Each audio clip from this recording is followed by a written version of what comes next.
All right, Joey, thanks so much. And again, we'll check back in with him in just a bit for that full forecast. Starting off today, Belize's main opposition, the United Democratic Party, has elected a former rapper as its new leader. Shine Barrow defeated Tracy Tagar Panton, who was seeking to become the first woman to lead a major political party in the country. Now, at the UDP's convention, Barrow massed 256 votes from the delegate, while Panton received 253. Barrow is the son of former Prime Minister Dean Barrow and is also the leader of the opposition in the House of Representatives. How his slim margin of victory has already prompted members in Panton's camp to request for a recount. And here's how he reacted to that narrow win. You know, Michael Jordan has won championships by one basket. So it's nothing new in life. The party is a healthy reflection of democracy. I think we handled ourselves pretty well. There wasn't a lot of mudslinging, any at all. You know, kept it internal. And, you know, Tracy and I have been in touch all throughout for parliamentary matters. Today when she walked in, I hugged her. When I walked past her as we're both campaigning today, we would say hello to each other. And we shook hands and we hugged and we embraced and we will move forward. Now, the post of UDP leader as well as opposition leader became vacant after former leader Patrick Faber stepped down earlier this year in the wake of a domestic violence situation. Well, to Puerto Rico now, where the annual Beat TV retreat is using this year's gala to help raise money for the Boys and Girls Club of Puerto Rico. Our One Caribbean News' Francis Felix has more details on this year's event. Beat Retreat has also the mission of helping a Puerto Rican organization, the Boys and Girls Club, that helps children of the island to achieve their potential. They will do a charity auction at the gala night.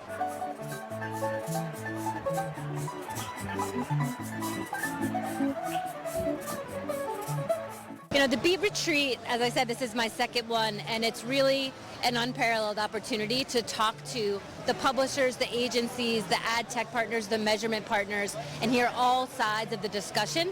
And of course, it's the consumer that's at the heart of it, because it's the consumer that's consuming the media. But it's all of the people that are here that make that happen.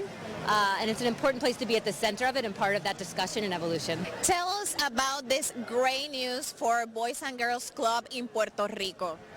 Well, today was really great news. Our board was the first to receive the news, and then all our staff, they were crying because we received an unrestricted funding from Mackenzie Foundation.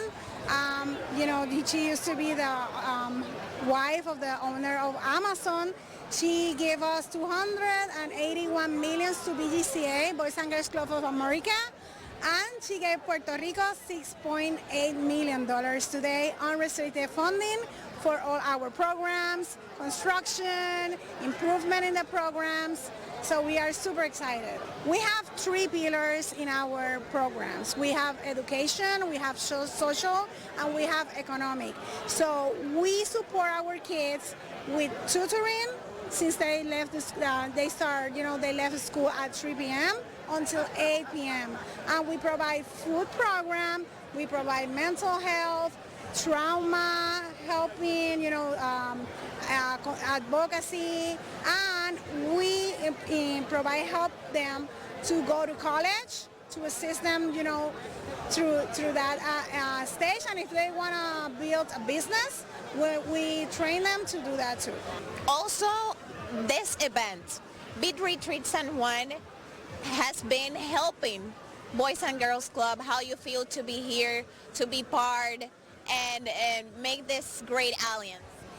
It's great because they don't only support us when they come to Puerto Rico, they support us through the year. They do events in Cannes, they do events in New York, and they support us. You know, they give us the money from the events. They do auctions and they provide us funding, and they give us connectors too. For example, we have new donor that we connect today that want to support the Media Lab, because this is a media convention. They want to support, you know, this in their interest. So he don't only give funding, he connects us with other funders.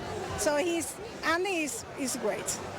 Reporting from a Beat Retreat Gala in Condado, Puerto Rico, Frances Felix. And as the pandemic begins to subside, many American families feel they're in dire need of a vacation.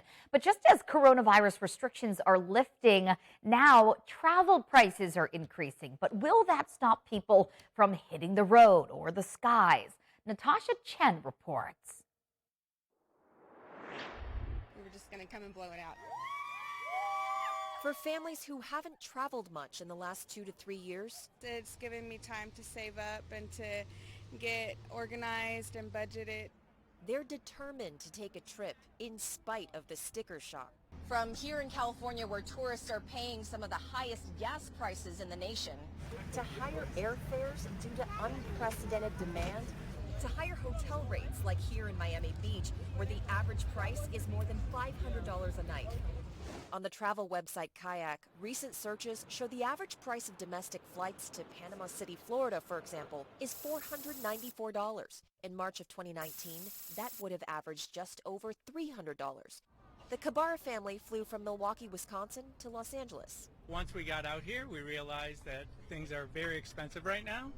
They decided against a rental car. The average rental car in the U.S., according to Kayak, averages $76 a day, more than $20 higher than 2 years ago. But even without a rental car, We're actually spending more money in Uber than we are in flying out here. that's likely because regular gas is on average more than $4 a gallon this month, the highest of any month in history, up from $2.51 in March of 2019. That's affecting the owner of Starline Tours, who says the company typically spends $100 a day on fuel for these buses. And now they're spending $220 every day. We've still maintained our prices at the moment, but we're going to have to look at going to full summer pricing right now rather than waiting until the summer. Kayak shows hotel rates averaging about $300 per night, up nearly $70 since March of 2019. Even theme parks will cost you more, from paid express lines to pricier food. It is adding up. It's expensive to just eat. Because these boys they play around. They don't play around. They're hungry all the time. People are accepting it and they're going. Now maybe they're making adjustments along the way.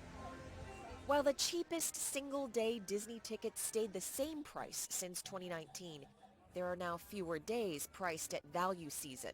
Meanwhile, a discount tracking website, Mouse Savers, shows the most expensive types of tickets at Disneyland and Disney World during the busiest season jumped 11 or 12% from 2 years ago. Wherever they go, however much it costs, some families say they just need to get out of the house now, and they'll scale back later. I think we will probably make a smaller summer vacation because we made a big spring break vacation. Well, in more travel news, Americans who don't consider themselves male or female will soon have a new option on their passports. Starting next month, citizens can use an X as a gender marker. That's according to a statement from Secretary of State Anthony Blinken, who says this is an attempt to be, quote, respectful of individuals' privacy while advancing inclusion. This is the first time a federal government agency has offered this sort of marker on an identity document. The X is expected to be available on other forms of identification sometime in 2023. Well, this next story is for theater and music buffs. You can now plan your next trip to Puerto Rico to include an array of live performances by searching the newest platform from the Institute of Puerto Rican Culture. Our Maricel Rivera explains. The Institute of Puerto Rican Culture officially launched their platform Cultural PR for the promotion and search of events in Puerto Rico. Culturalpr.com is a new website that's going to be telling the people what they can do around the island. It's all about cultural events, where they can find them, where they can go. And it's not only for the people that are going to be browsing the page. You can also upload your own events. So and even if you live in the island, you can do it. If you are the part of the Puerto Rican diaspora in the United States mainland and you are doing cultural events over there, you can also upload them, because we want to know about all of you and what are you doing to get Puerto Rican culture out there. And you say it will be a turnaround of about 24 to 48 hours for people uploading shows. And up to how long in advance will you be posting events so that people can plan their trips to Puerto Rico? The more advanced, the better. If your event is in 6 months, you can upload it now. If it's in 1 week, you can upload it now. You can publish it now. We're going to be, the turnaround is around, 24 to 48 hours. And your event will be published, and then you can share them wherever you want. Will the platform have the capability to sell tickets? The platform will not be selling tickets, but if you know where your tickets are being sold, you can link to it on the webpage so that people can go and buy them. Tell us again, what is the website? You can go to www.culturalpr.com. And lastly, it will be available on a mobile device as an app? Yes, no, it's not as an app right now, but it is enhanced for mobile devices. From Santurce, Puerto Rico, this is Marisa Rivera for One Caribbean News.